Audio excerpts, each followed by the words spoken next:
bonus book for the night, friends, coming from my nice quiet tent. How about if we read a story about Miss Pam's favorite monkey, Curious George. Now, who doesn't love a crazy monkey? He's a curious monkey who gets into trouble a lot. This is George, and he lived in Africa. He was always a good little monkey and a very curious monkey. One day, George saw a man. He had on a large yellow straw hat. The man saw George too. What a nice little monkey, he thought. I would like to take him home with me. He put his hat on the ground, and of course, George was curious. George came down from the tree to look up at the large yellow hat.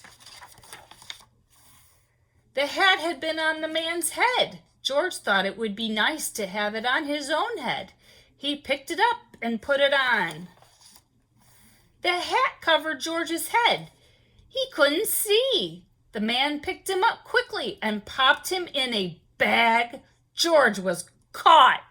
Oh no, George got caught. The man with the big yellow hat put George into his little boat, and a sailor rowed them both across the water to a big ship. George was sad, but he was still a little curious. On the big ship, things began to happen. The man took off the bag. George sat on his little stool, and the man said, George, I'm going to take you to a big zoo in a big city. You will like it there. Now run along and play, but don't get into trouble. George promised he'd be good, but it's easy for a little monkey to forget. Oh no, what's going to happen? What George is going to get into? On the deck, he found some seagulls. He wondered how long they could fly.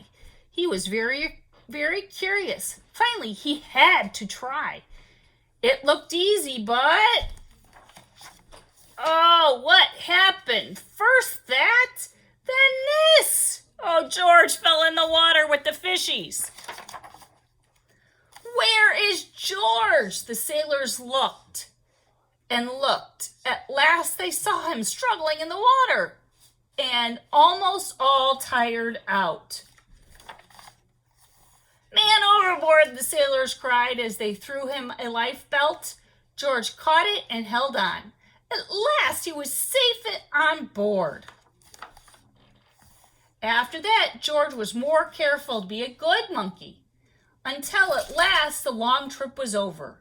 George said goodbye to the kind sailors, and the man with the yellow hat walked off the ship onto the shore and into the city to the man's house. After a good meal and a good pipe, George felt very tired. Monkeys don't smoke pipes. Silly George. He crawled into bed and fell fast asleep at once. The next morning, the man telephoned the zoo. George watched him. He was fascinated. Then the man went away. George was curious. He wanted to telephone too. 1, 2, 3, 4, 6, 5, 7. What fun! Ding-a-ling, ding-a-ling. George had telephoned the fire station. The firemen rushed to the telephone. Hello, hello, they said, but there was no answer. Then they looked for a signal on the big map that showed where the telephone call had come from. They didn't know it. It was George. They thought it was a real fire. Hurry, hurry, hurry. The firemen jumped onto the fire engines and onto the hook and ladders. Ding dong, ding dong. Everyone out of the way. Hurry, hurry. The firemen rushed into the house. They opened the door. No fire, only a naughty little monkey. Oh! Catch him, they cried. George tried to run away. He almost did, but he got caught in the telephone wire, and a thin fireman caught one arm, and a fat fireman caught the other arm. You fooled the fire department, they said. We will have to shut you up, where you can't do any more harm. They took him away and shut him in the prison. Uh-oh. Poor George looks lonely. George wanted to get out. He climbed up to the window to try the bars. Just then the watchman came in. He got on the wooden bed to catch George. The bed tipped up and the watchman fell over, and quick as lightning, George ran out of the open door. He hurried through the building and out through the roof, and then he was lucky to be a monkey. Quickly and quietly over the guard's head, George walked away, and he was free. He better be careful. He's walking on the live wires. Down the street, outside the prison wall, stood a balloon man. A little girl bought a balloon for her brother. George watched. He was curious again. He felt he must have a bright red balloon. He reached over and tried to help himself, but... oh no. Instead of one balloon, the whole bunch broke loose. In an instant, the wind whistled them all away, and with them went George, holding tight with both hands. I think George is thinking he's having an adventure. Up and up he sailed, higher and higher. The houses looked like toy houses, and the people like dolls. George was frightened. He held on very tight.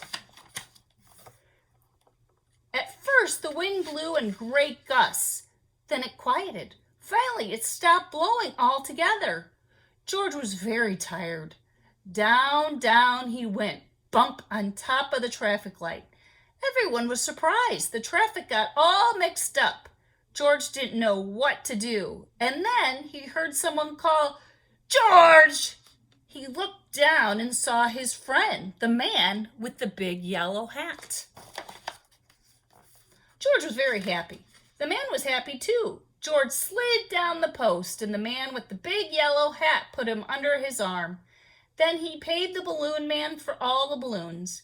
And then George and the man climbed into the car, and at last, away they went. To the zoo! What a nice place for George to live. I love that crazy monkey. See you tomorrow, friends.